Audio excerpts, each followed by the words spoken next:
The Kano State government has launched the Women's Economic Empowerment Policy to strengthen women's participation in the state's economy.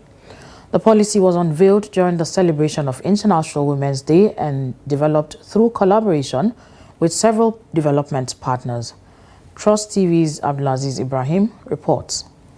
The Women's Economic Empowerment WE policy was initiated by the Development Research and Project Center DRPC with support from the state government and funding from the Ford Foundation. Grassroots consultations that shaped the policy were strengthened through collaboration with the WE Catalyst Fund Kano cohort, which include Fable Advisory and the Isa Wali Empowerment Initiative, supported by the Gates Foundation through the Albright Stonebridge Group. Other partners include the Africa Enterprise Challenge Fund, funded by Global Affairs Canada. Governor Abba Kabir Yusuf, represented by the Commissioner for Rural and Community Development Abdulkadir Abdusalam, described the policy launch as a major step toward inclusive development. This policy is firmly rooted in our blueprint. It reflects our determination to ensure that governance is people-centered, anchored on dignity, justice, and opportunity for all. He called on development partners, civil society organizations, and the private sector to ensure the policy translates into tangible benefits for women across the state. The Emir of Kano, Muhammadu Sanusi II, who spoke virtually, noted that women's empowerment aligns with the cultural and religious values of the Kano society. Kano has long been a commercial nerve center in West Africa.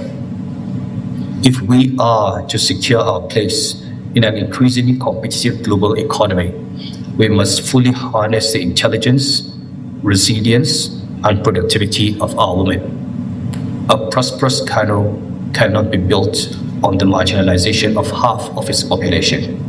Representing the Commissioner for Women Affairs, Children and Persons with Special Needs, the Acting Permanent Secretary in the Ministry, Mohammed Sambo Ilyasu, said the state government has already prioritized budgetary allocations for women and vulnerable groups. We have already begun to translate this vision into reality. Every month, 5,200 women across the 484 wards in our 44 local governments received 50,000 each. This initiative is not a handout.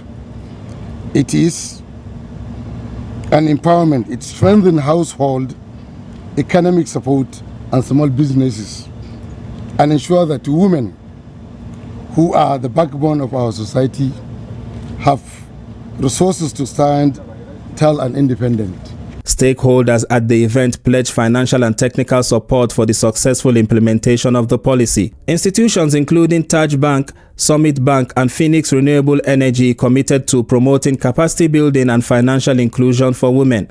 The federal government also expressed readiness to support the initiative with guidance and monitoring to ensure measurable outcomes.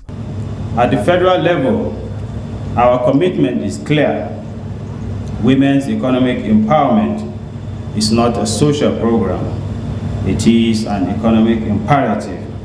When women have equal access to opportunities, national GDP rises, poverty declines, and intergenerational development accelerates. The DRPC and its partners say the Kano Women's Economic Empowerment Policy is unique for its grassroots-driven approach and inclusive consultation process. Before domesticating the policy, grassroots women were consulted and they were interviewed to document their needs and priorities, and those needs and priorities were reflected in the policy. So this makes it unique and represent the interests of women at the grassroots in Kano State. What we want to see happen is that we go beyond just having a domesticated policy, but we have a policy that is going to be implemented. It also starts from the government to ensure that it's budgeted. So budgeting of this policy is very important. The launch signals the commitment of the Kano State government and its partners to advancing women as key drivers of economic growth and sustainable development. Abdulaziz Ibrahim, Trust TV News, Kano.